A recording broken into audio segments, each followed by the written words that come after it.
What would it look like if you built a successful business on your own terms? What would those terms be?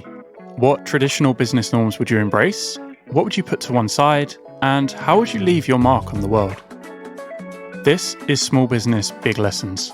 Business stories like you've never heard before. I think one of the things that we're starting to realize is this idea that you believe that a business in and of itself exists to support human beings and not to just support itself. My name is Ash, and I work for a company called Buffer. We provide essential tools to help small businesses get off the ground and succeed in whatever way is meaningful for them. And we like to work differently. Here are a few examples. We've been a distributed team since 2010. We've been operating on a 4-day work week for over a year.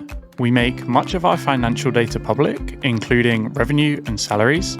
And in 2018, we even bought out our investors so we could pursue more sustainable and purposeful long-term growth. As a company, it's safe to say we believe in questioning the norms. But we're not the only ones. Across the globe, there are a number of inspiring small businesses that are thinking big and proving that there's more than one way to build a business and more than one way to measure success. Leaders need to change their mindset because we have to be much more engaged with frontline people. We need to open the conversation. We need to stop meeting in the back room, and we need to start saying the truth. We don't really know what we're doing a lot of the time, and then asking for help. We believe the world of work is changing for the better.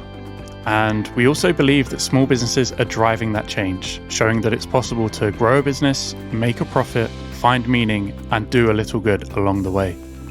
Everybody tells us that we need to grow. But what I'm saying is, can we take a step back a moment and ask if there's a way for us to stay small and push against this cultural conditioning that we have of scale at all costs? Because scaling is a strategy that is not without sacrifice.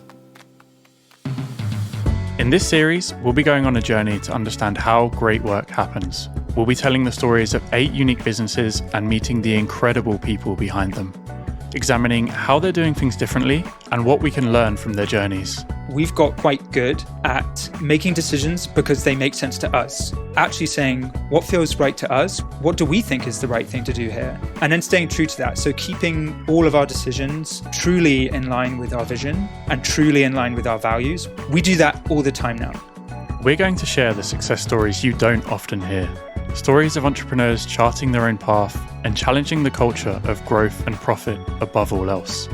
These are the people who made a choice to do things differently and challenge conventional wisdom, and the stories of how they made their businesses work.